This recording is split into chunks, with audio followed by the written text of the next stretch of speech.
Hello, Grant. Hello, my friend. How are you? I'm doing well, thank you. And it's amazing weather. Like So for those you've outside got it of over there Europe, as well. yeah, well, it's nearly weather that you think, should we have air conditioning?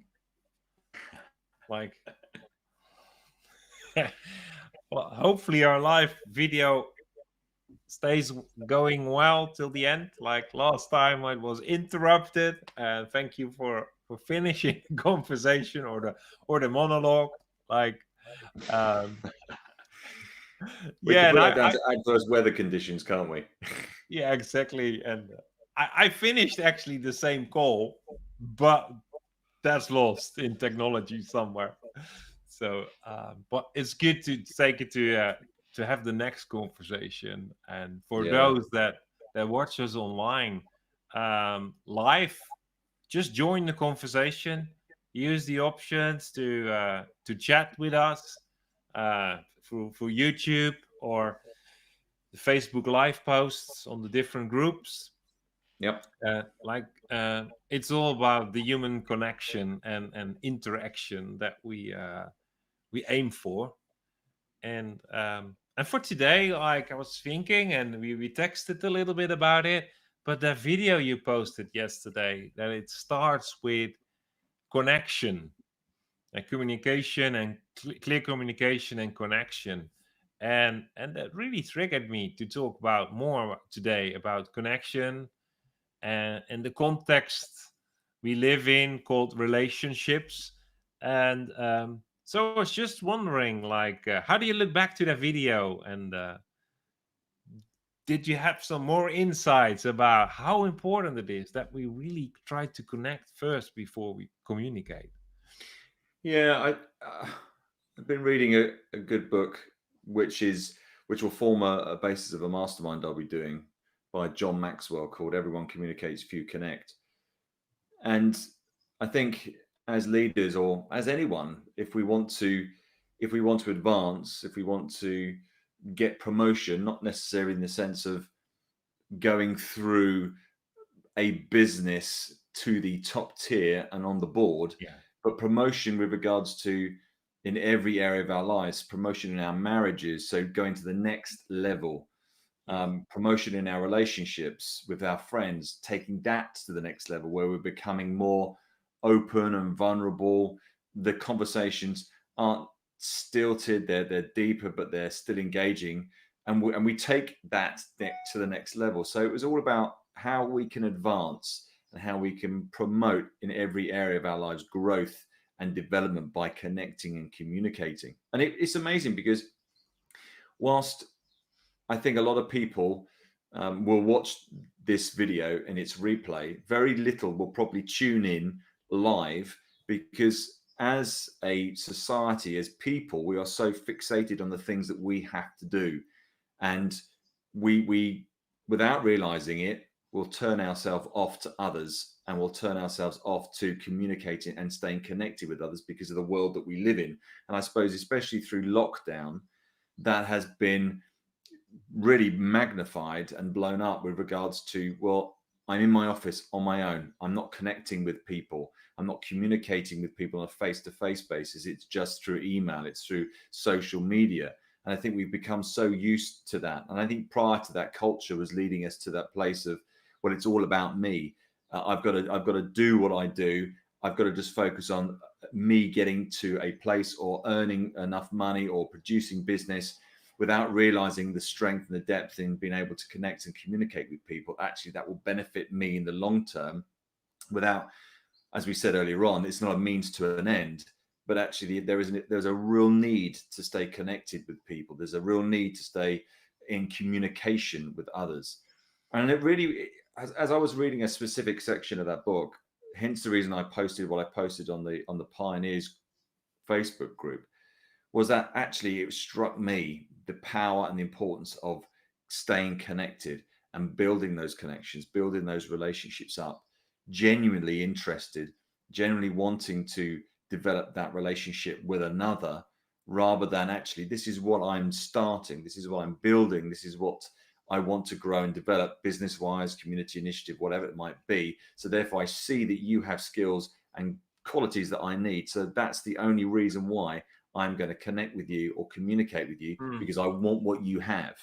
Yeah. And there is a time and place for that.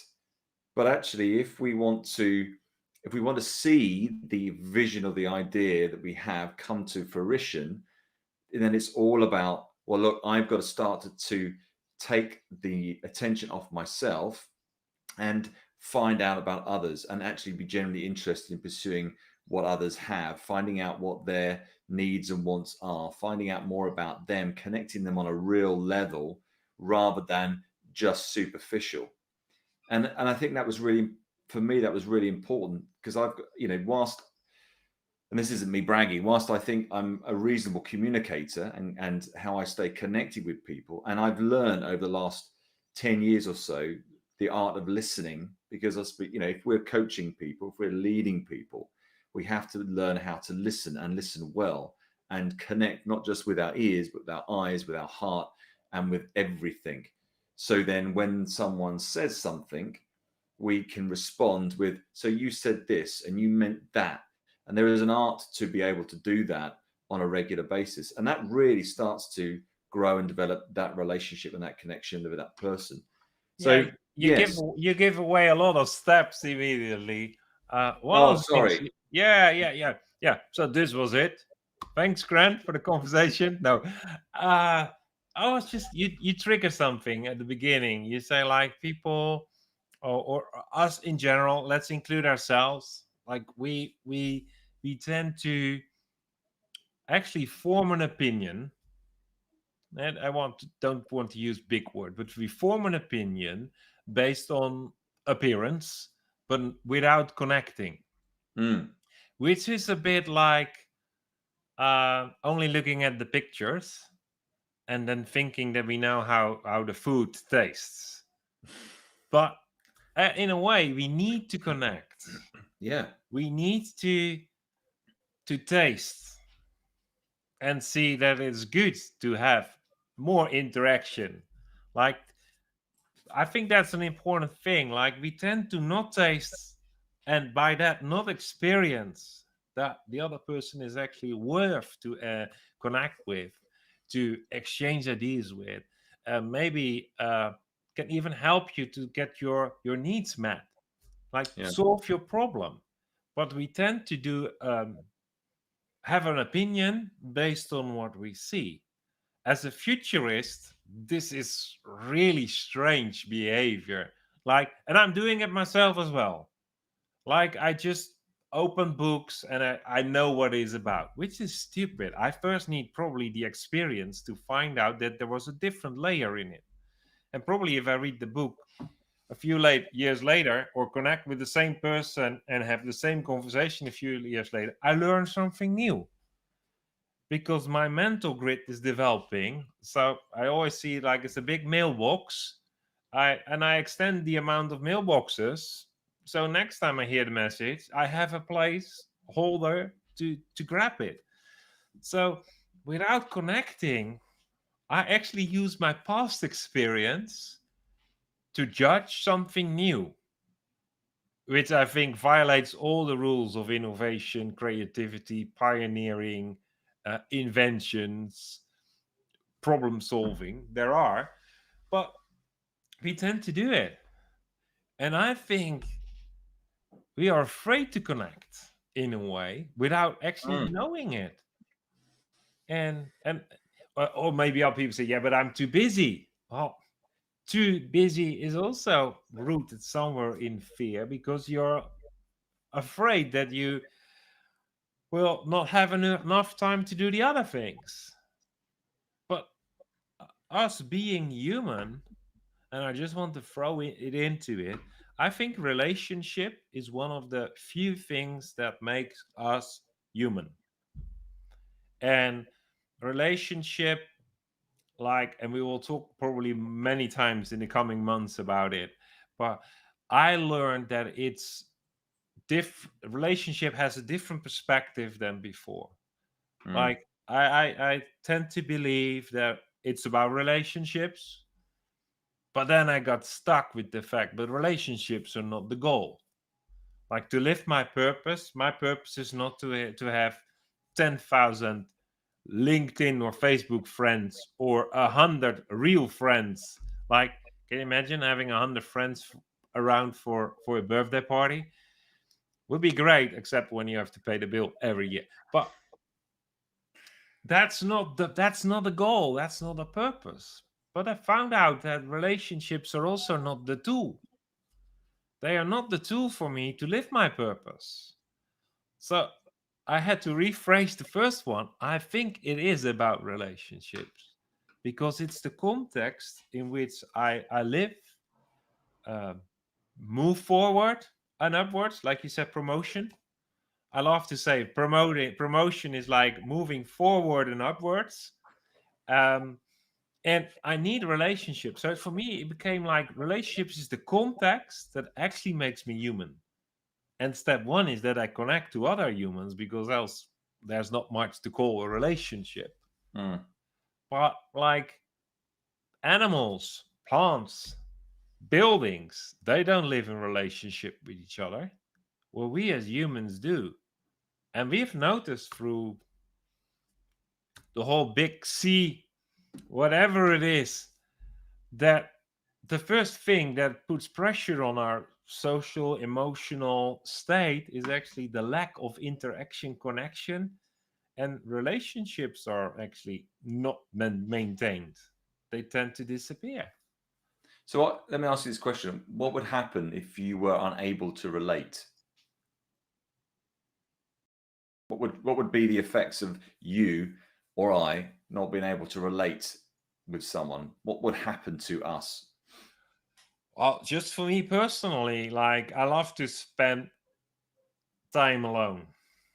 Like, my comfort zone is not with a lot of people around. I'm an introvert in that perspective. That's how I recharge. But first thing that I put up, if I would not be in relationship with other humans, I thought, how would I come to the next brilliant thought? I need to be an external processor to hear myself think new things, to help and lead myself. I need others to listen and feedback and pushback. And I cannot do that to the mirror. I Yeah. need other people. I need verbal and non-verbal communication. It's like a plant not being put in the light and being watered and looked after. What's going to happen to the plant? It's going to die, isn't it? And I think that's what happens to us if we're unable to relate. We start to wither, we start to be withdrawn, and things in us start to die. And I think that is critical. And you see that in a lot of people when they become lonely and withdrawn, they start to develop emotional issues, mental health issues, Yeah. because they're unable to relate. And effectively what's happening is their soul and their spirit is dying because they're unable to relate. And there's something that's blocking that relationship, or being able for that person being able to relate to others, getting out and speaking to others and Yeah. engaging with others. Yeah. I And I believe think, so too. Yeah. yeah, that's vitally important. I mean, today I had emailed a networking group to say that I'm unable to make tomorrow's meeting because I'm seeing a client face to face down in Guildford in Surrey, in a part of not that far from where I live. And then there was this email response, an automated email response saying, "I'm sorry, but I can't answer your email due to the amount of work I have." And for me, that was saying to whoever it was, whether it was me or someone else, I'm not interested in you. I'm too busy with my own life. I'm far too busy to engage with you at this time. So I might get to your email later on. Now, for me, that speaks of a lack of desire to communicate and connection. That person has withdrawn themselves and actually worded an email with that content, specifically say, I can't talk to you. I can't connect with you. You're not that important to me as it is at the moment because other Yeah. things are taking precedent. And That, so he's automatically straight away said, I don't want to relate. yeah, definitely. And the other thing that pops in my mind as also like, um, we need well, I would not say we need relationships. No, saying relationships is the context. the context in where we have the promotion, the forward motion, the pioneering. I believe it's equally important to have, or it's equally bad to have the wrong relationships or no relationships. And don't interpret my words wrong, but we tend to talk about wrong relationship as toxic relationships. I hate But that I expression. think that a relationship that doesn't share purpose is also not a healthy place to be. So the shared purpose in the context of a relationship is this growth place, this birthplace to live your calling, to pioneer your unique way why you were born for such a time as this. So when you don't know the shared purpose and just have a great time, I would say to just to push it, you're still not connecting Yeah. because there is nothing to connect about. Then having a drink together or having fun is also like entertainment, spending time. I want relationships to be the context with for human to human connection where we share purpose so that your development and my development is beneficial for both. Yeah. That it's meaningful when you have a victory for me as well. And it's meaningful for you when I learn something that you should never do again. And in that way, but it only makes sense if we share purpose, if we are sensing that we move forward in time together. Like running together is immediately like, no, no, I'm not talking about contracts or marriage. I'm talking about not just working, like moving forward in the same direction. And it is so amazing if you can really benefit from others when they grow and return that by the same mechanism. And I've noticed that that shared purpose in your inner circle, it will lead to connections with people around you, will lead to cl- clients, customers, consumers, people that are interested. It is like a magnet. And yes, you're surrounded with people that are like-minded or questioning the same things. That sure, but isn't that spiritually how we relate to each other? Yeah. It's really important also to bring people around you that don't share the same opinion as you, that actually can offer something different, that have a different perspective on certain things.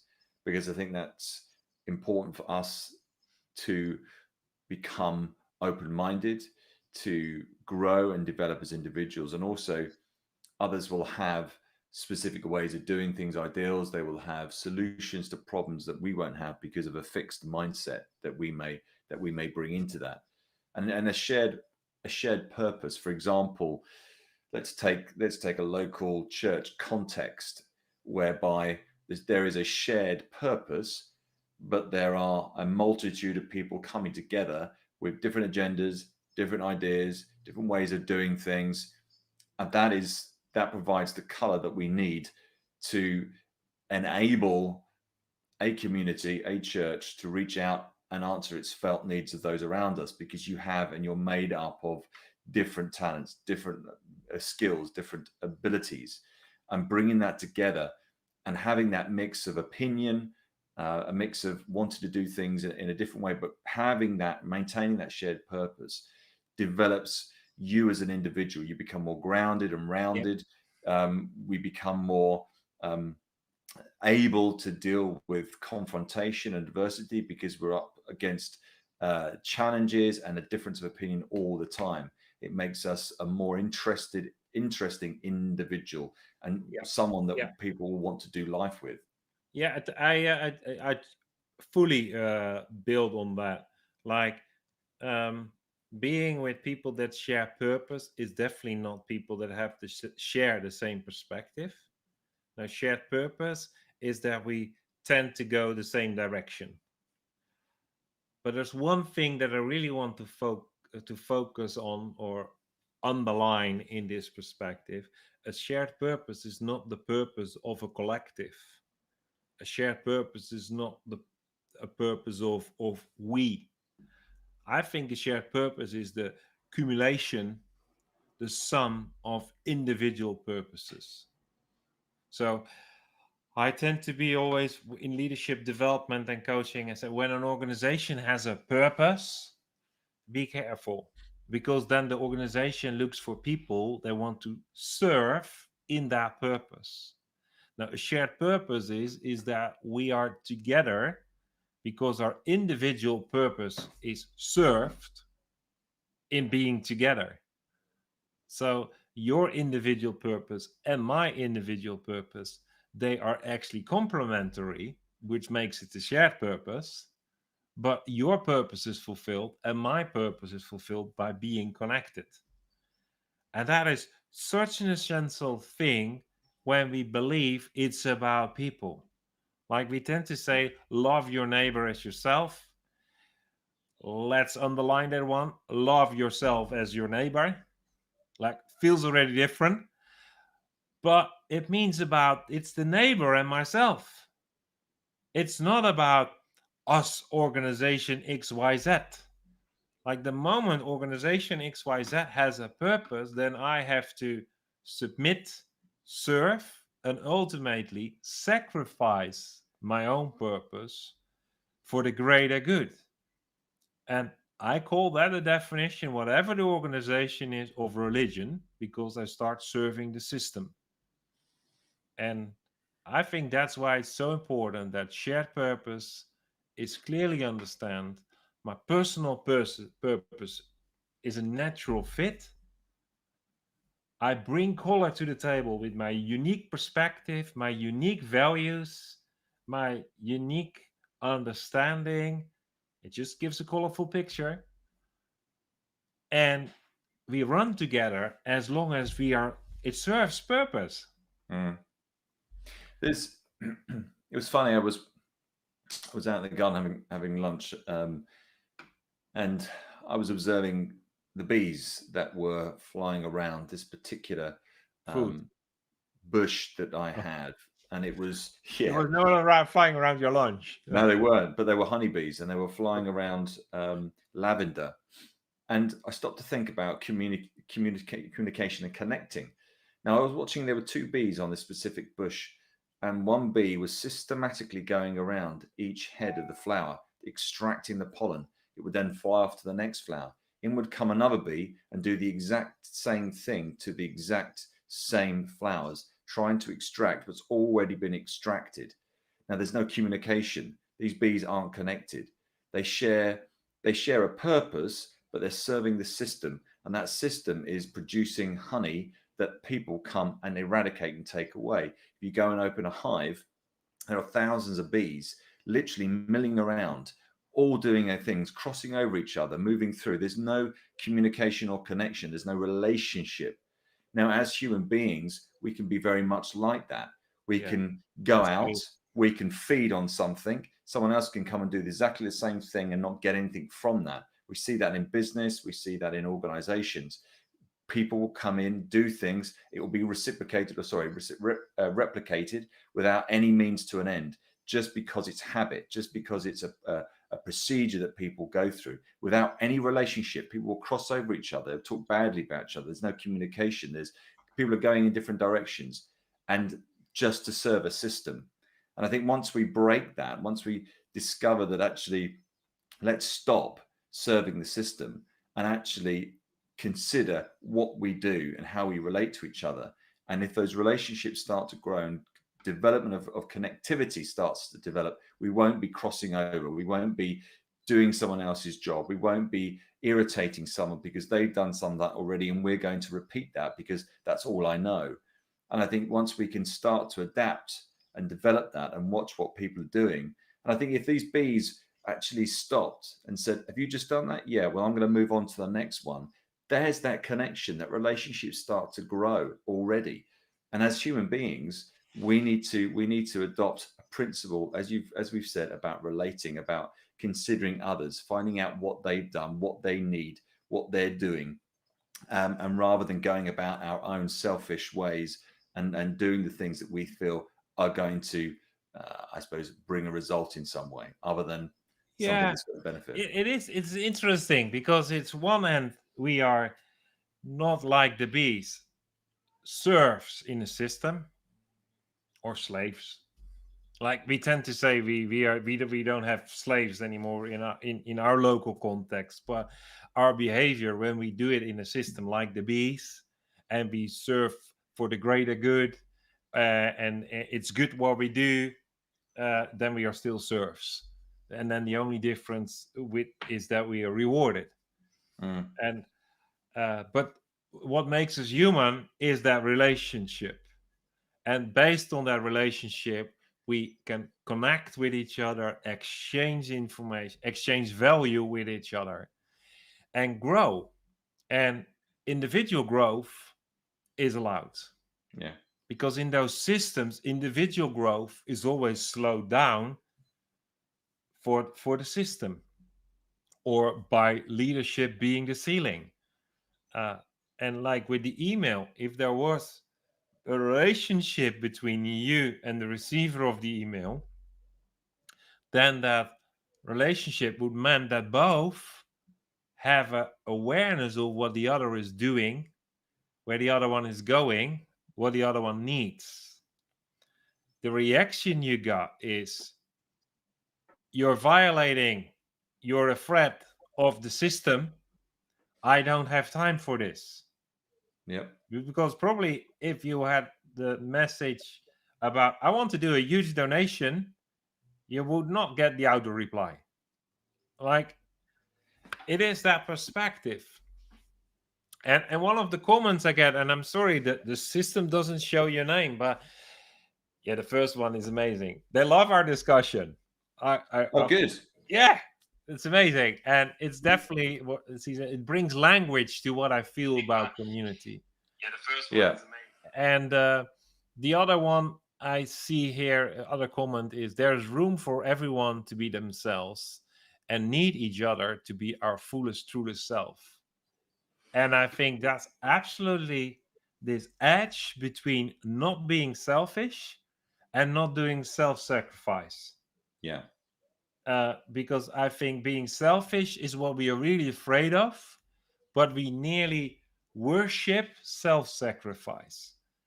And I actually I don't share purpose with people that self-sacrifice, because they are not their fullest self, like the comments that, because actually they are very small and become less. And the greater, the bigger, the larger they become, metaphorically. I don't know which one to take in English. So the more of me as well. And it's that same perspective, like we hear it in church as well. Like I read it this week again, and I thought, oh no, not again. It was less of me, more of Jesus. And I thought, oh no, please. No, more of you, more of Jesus. More of you and I. It is more of you. Like, live to your fullest, in connection, in the context of relationship, and just bring your brilliant thoughts, your amazing questions, your challenges. Bring them in this group, this inner circle with your peers, where you can learn from each other, celebrate each other. That's another I love thing. that. I love that because I think so often we all, there's sort of limited beliefs about, okay, ego comes or ego plays a part of that. Hence the reason why I say less of me, more of you.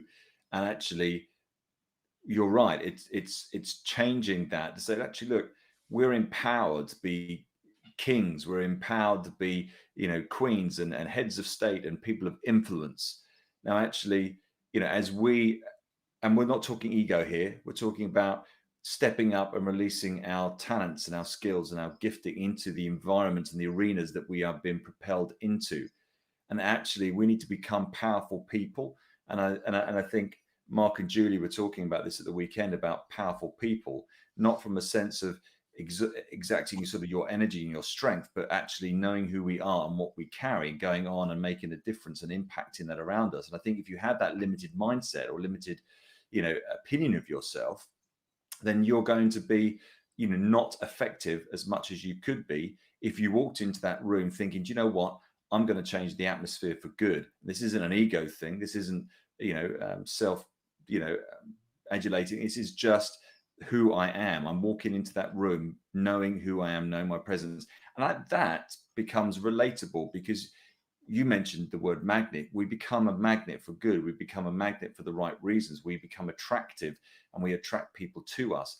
And because of what we carry and who we are, that's when we start to really impact and affect the environment around us for good, if obviously we come with the right intention. But I love that. I think that's fab. Yeah, I think that just to build a bit on the word ego, we're just like a waterfall today. There's like your ego is nothing wrong with your ego. Your ego, I always say ego is a mechanism, and your ego is that mechanism that's competing with your where you have faith for. And both are valuable. If you are facing a situation where you have been before, then this ego mechanism that is promoting what you have done last time successfully is the most appreciated contribution you can give. You will be received as someone with wisdom, integrity, etc. But the moment you are placed in a situation where the new thing is happening, where you have faith for and you're pioneering, then your ego is actually the wrong mechanism. Then your will should listen to what you have faith for and develop new kinds of strategies. Yeah. So, in short, the ego is this self promoting thing of past victories, which is amazing. It's part of being human, and it's what the world calls wisdom and receives as wisdom, but it's not applicable in new settings, only in settings that have been there before. And the people that say it's less of me, well, maybe this was the unique opportunity to share your life experience, your divine wisdom in the setting, and you just shut up because it was less of you. So don't do that. Yeah, one of the comments, two comments, celebrate each other and champion each other. In the context of relationship, and I have to steal that and give the credits from to my wife. She says, I don't want to be tolerated. I want to feel that I'm celebrated. I don't want to hear that I'm celebrated. I want to feel that I'm celebrated. And actually, for her, that is like this easy test, not emotionally, because it's always painful, but it's the easy test. Am I here in a relationship where I'm appreciated and honored and valued, or am I here because it's a functional connection where I'm actually tolerated because the job is done? And that has given her that's for instance, that's wisdom. And that is something that is a routine she applies, and she keeps applying that. But that's her ego that points out to her, test it, which is pure wisdom. So, and Yeah, then no, I listen think, to it. yeah, I think there's real importance to celebrate others. And one thing that I love, which I've read recently, is that when you meet someone for the first time, go into that relationship with questions to ask that person, specific questions. So you're immediately turning the spotlight on them. Take something as a gift to give them, like a book or something as well. So, or straight away, you've said to that person, actually, you're really important to me. I don't know you, but actually, I'm invested in this meeting that's taking place, and I'm really keen to get to know you more. And that opens up and will open up incredible potential for that relationship to go immediately to new levels, to that place of vulnerability and trust. And that's when a relationship will really take on a different dynamic. And we must celebrate each other. We must affirm others and affirm those around us as well, and actually call out the good, call out the gold, call out the qualities of an individual. That's the hallmark of a good leader, who can deflect from them or him or her and put that spotlight on that other person. Yeah. Not in a sycophantic way, but actually in a real way that actually builds up that person, because society today wants to strip it away and wants to break that relationship down, will do anything to allow the haters to have their way and have their say when you stand up for what is right, or when you stand up for what you believe in. And actually, to bring that light and to the real intention of what it is to relate to someone into that meeting, into that situation, changes the dynamic, changes that atmosphere. And that person coming to you may not be looking forward to that meeting, may be dreading meeting you, or not wanting to have that meeting. And immediately you've just changed, you've moved the goalposts, you've changed their expectancy from down here to up here. And I think as leaders, as individuals, that's so vital for us to do that more and practice that. I agree. And you asked me up halfway our conversation, like, what does it mean for you being related to others, or not having that? And I think if I connect it to celebration, being celebrated or tolerated, the moment I'm celebrated and I get a pushback, I'm confronted, I'm actually open. I still struggle, but I'm open to listen and be influenced by it. The moment I feel tolerated and I'm confronted with something, I actually feel that I'm turned down. It's a Like, I negative, feel isn't rejected. I feel condemned. it? And I try to compensate. So I actually start showing behavior in reaction to it, of with excuses. Well, definitely not my best behavior. So it is so important when you're related to people that it includes that you feel celebrated. Because I would say, if you don't feel celebrated, then emotionally you're not connected. You're Absolutely. still without connection. But do I have a lot of examples where I feel celebrated? I have a lot of examples where I felt paid well. I have a lot of examples where I feel like, okay, I'm tolerated, but I don't have a lot of examples where I feel celebrated. So actually, yeah, for my takeaway for this one is like, do I create as a leader? Everyone is a leader. Do I create as a leader an environment where people around me feel celebrated Yeah, instead of absolutely. feeling corrected?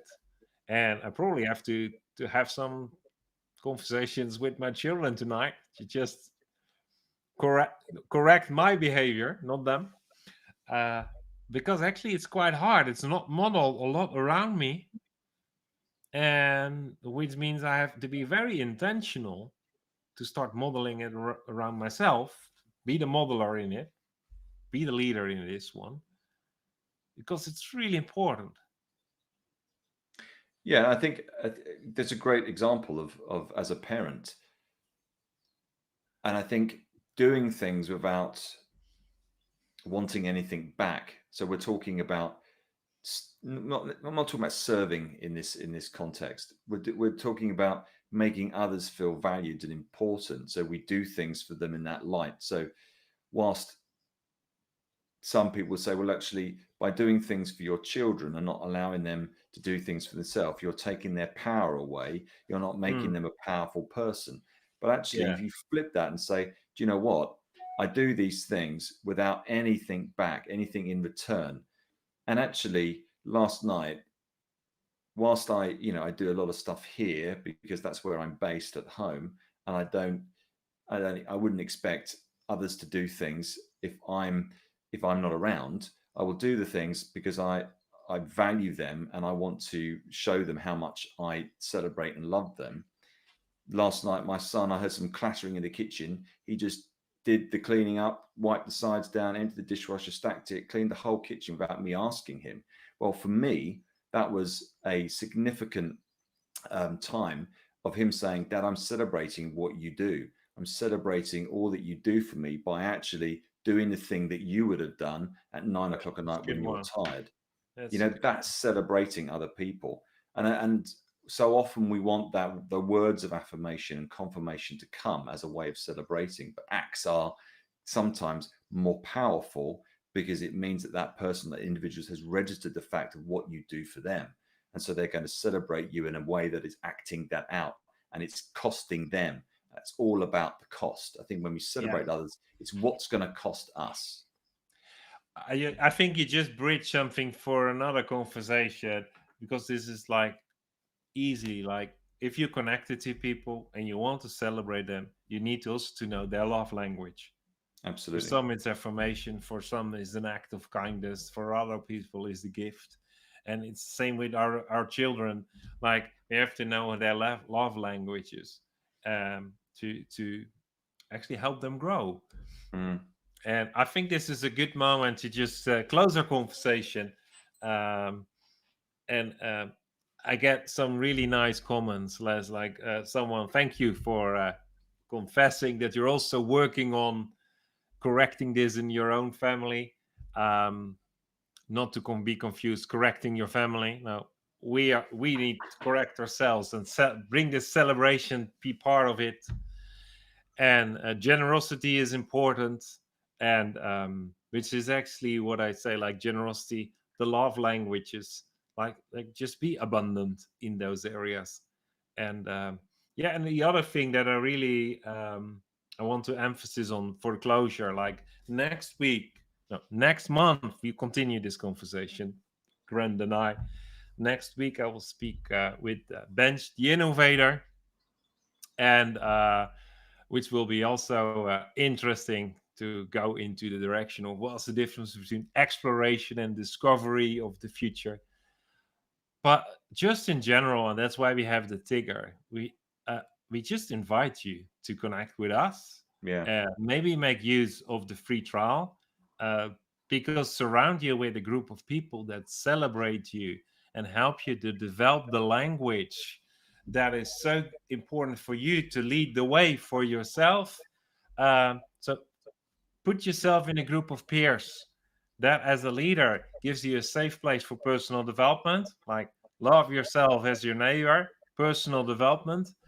And in that setting, it's so important that you have the safe place where you're not confusing others with finding out new language, communicating in a new way, but you're surrounded by peers that celebrate your progress, that Yeah. celebrate, confirm, pushback, all the things that we talk about. So just check out the link, businessrevivalist.com/mastermind. Make use of the guest opportunity, or sign up for 20 days free trial, but connect with your peers. Like, if it's not this group, then make sure you have your own group, your own inner circle, where you can share purpose, discover, share purpose. Absolutely. Or connect directly. You know how to find Grant, you know how to find me. There are replays of our previous sessions. Thank you for all the comments, Yeah. It's been joining the good. conversation. Mm. And I'm looking forward, actually. I'm excited to talk about next time. And I'm thinking, like, how do we move from being connected to engage with each other? Like having more of that cross exchange of emotion, contributing to each other's life.